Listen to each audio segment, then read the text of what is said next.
오늘은 토요일 아침입니다. 어울림 7시를 지나서 여기는 어제 우리가 묵상했던 어울림 6실이고요. 이쪽이 악기 연습실을 지나서 이 복도 끝에도 창문이 있어서 빛이 들어오니까 참 좋은데 이제 마지막 어울림 5실입니다. 여기 들어와 보시면 이렇게 어제 봤던 광경이 요 뒤에 이렇게 있어요. 그래서 작은 방인데 요 기둥 때문에 그래도 여러 모양으로 활용 가치가 더 있지 않나 하는 생각이 들고요. 오늘은 이쪽 방향에 앉아서 묵상을 하겠습니다. 제 뒤로 보이는 데는 이 비전센터 4층에 이 복도다 이렇게 생각하시면 됩니다. 자, 오늘은 디모데전서 2장을 함께 읽겠습니다. 그러므로 내가 첫째로 권하노니 모든 사람을 위하여 간구와 기도와 도고와 감사를 하되 임금들과 높은 지위에 있는 모든 사람을 위하여 하라. 이는 우리가 모든 경건과 단정함으로 고요하고 평안한 생활을 하려 함이라. 이것이 우리 구주 하나님 앞에 선하고 받으실 만한 것이니 하나님은 모든 사람이 구원을 받으며 진리를 아는 데에 이르기를 원하시느니라. 하나님은 한 분이시요 또 하나님과 사람 사이의 중보자도 한 분이시니 곧 사람이신 그리스도 예수라. 그가 모든 사람을 위하여 자기를 대속물로 주셨으니 기약이 이르러 주신 증거니라. 이를 위하여 내가 전파하는 자와 사도로 세움을 입은 것은 참말이요 거짓말이 아니니 믿음과 진리 안에서 내가 이방인의 스승이 되었노라. 그러므로 각처에서 남자들이 분노와 다툼이 없이 거룩한 손을 들어 기도하기를 원하노라. 또 이와 같이 여자들도 단정하고 옷을 입으며 소박함과 정절로서 자기를 단장하고 따은 머리와 금이나 진주나 값진 옷으로 하지 말고 오직 선행으로 하기를 원하노라. 이것이 하나님을 경외한다 하는 자들에게 마땅한 것이니라. 여자는 일체 순종함으로 조용히 배우라. 여자가 가르치는 것과 남자를 주관하는 것을 허락하지 아니하노니 오직 조용할지니라. 이는 아담이 먼저 지음을 받고 하와가 그 후며 아담이 속은 것이 아니고 여자가 속아 죄에 빠졌음이라. 그러나 여자들이 만일 정숙함으로써 믿음과 사랑과 거룩함에 거하면 그의 해산함으로 구원을 얻으리라. 아멘. 오늘 5월 29일 토요일 아침 묵상의 주제는 먼저 기도하라 입니다. 1, 2절을 한번 표준 세번역으로 다시 읽겠습니다. 무엇보다도 먼저 모든 사람을 위해서 하나님께 간구와 기도와 중보 기도와 감사 기도를 드리라고 그대에게 권합니다. 왕들과 높은 지위에 있는 모든 사람을 위해서도 기도하십시오. 그것은 우리가 경건하고 품위 있게 조용하고 평화로운 생활을 하기 위함입니다. 했습니다. 전라남도 영광에 가면 염산면이라고 하는 면이 있고요. 거기 염산교회가 있습니다. 우리와 이름이 같은 그런 교회죠. 6.25 전후에 순교자 77명을 낸 교회입니다. 근처에는 또 순교자 65명 전교인이 다 순교한 야월교회라고 하는 교회도 있죠. 좌익 우익이 서로 죽고 죽이는 살벌한 시절에 다만 예수를 믿는다는 이유로 많은 성도들이 죽어야 했습니다. 그 영광의 염산교회에서 마지막으로 순교하신 분이 허상 장로님 부부였답니다. 이 허상 장로님은 젊은 시절 주정꾼으로 살다가 어느 날 동생이 신학교를 졸업한다는 소리를 듣고 동생이 목사가 된다고 하면서 그 길로 교회를 나갔답니다. 목사가 벼슬이라고 여겼기 때문이라죠. 그때가 39살 때였답니다. 처음엔 그냥 믿어주었는데 나중엔 술도 담배도 끊고 교회 집사가 되고 달 성경학교라고 하고 그 성경학교라고 하는 그 당시에 있던 그런 성경 공부 방법이었는데요.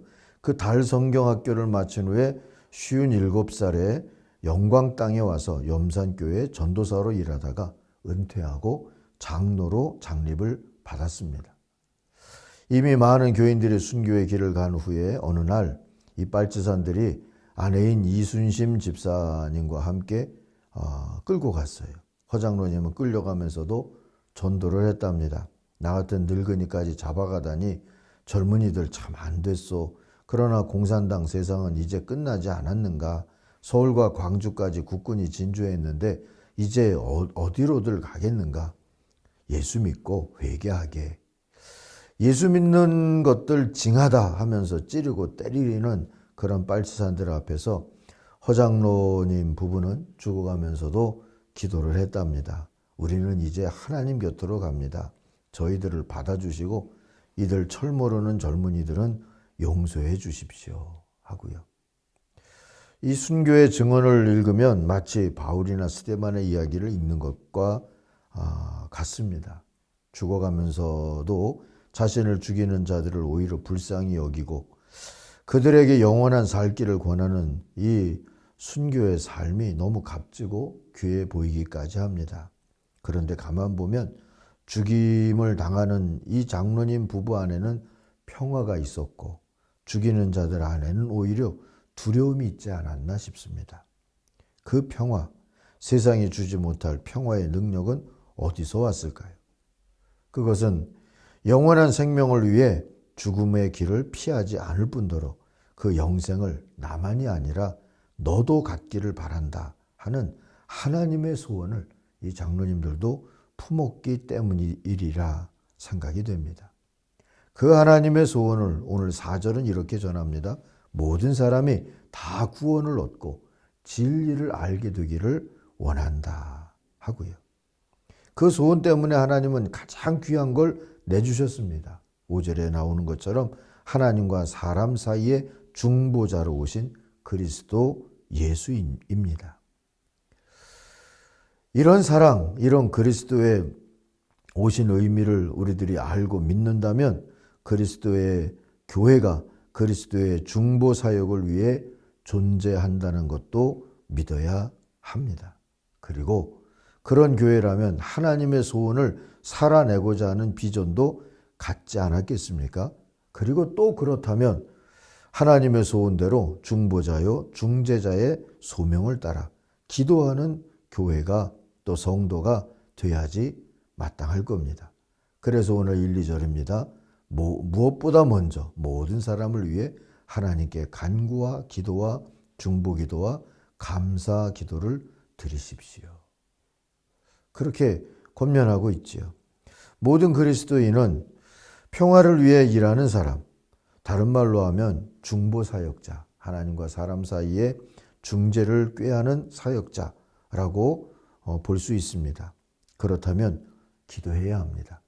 굳이 쉬지 말고 기도하라는 주님의 부름을 들먹이지 않아도 이는 모든 신앙인의 의무이자 권리인 겁니다. 간구는 필요를 따라 구하는 일이고 기도는 하나님께 나 자신을 집중시켜서 평화를 회복하는 일입니다. 중보기도는 이 땅의 평화를 위해 세움받은 이들인 세상과 교회의 이 땅의 평화를 위해서 세움받은 이들이 세상과 교회의 리더십을 이루어가기 위해서 지속적으로 해야 할 일입니다. 그들로 인해 싸움, 폭력, 전쟁, 살인 등이 끊이지 않을 수 있는 그러한 권력을 가지고 힘을 가진 사람들을 위해서도 다른 의미로 또 열심히 중보기도를 해야 하는 것이고요. 감사는 하나님 앞에서 살아가는 성도의 기본 자세겠죠. 결국 이 모든 기도는 평화로운 생활, 곧 중보사역자의 삶을 위해서 필요한 일입니다. 기도하지 않으면 누구든 다툼과 경쟁, 사치와 부정, 교만과 거짓의 유혹에 흔들리기 쉽습니다. 8절 이하의 남자, 여자 하는 얘기는 오늘의 젠더 갈등이 아니라 영지주의적 구원론에 경도된 당대의 분위기에서 읽어야 할 필요가 있습니다. 남자든 여자든 겸손히 일상을 감당하면서 중보사역자의 부름에 응하라 하는 그런 교훈으로 읽는 것이 좋으리라 싶습니다. 어쨌든 언제든 기도는 모든 교회와 성도의 사명이고 중보사역 곧 평화사역의 능력이 된다는 것을 잊지 마십시다. 기도 생활이 여러분 모두의 신앙생활 우선순위 1번이 되기를 간절히 바랍니다. 기도하겠습니다. 하나님 아버지, 오늘 우리가 다 하나님의 나라와 하나님의 선교를 위해서 부름받은 평화의 사역자고 중보자요 중재자의 사역을 감당하는 교회고 성도 되었음을 또 한번 고백하고 감사합니다. 감당할 수 있도록 기도하라 하시는 말씀을 쫓아서 기도하고 간구하고 모든 사람을 위해서 중보하며 기도하며 특별히 힘을 가지고 있는 자들을 위해서도 기도하며 하나님 앞에 이 사역을 감당할 수 있게 된 것을 감사하면서 경건하고 품위 있게 하나님의 뜻을 이루며 살아갈 수 있도록 우리를 인도하여 주시옵소서. 예수님의 이름으로 기도하옵나이다. 아멘. 하늘에 계신 우리 아버지, 아버지의 이름을 거룩하게 하시며 아버지의 나라가 오게 하시며 아버지의 뜻이 하늘에서와 같이 땅에서도 이루어지게 하소서.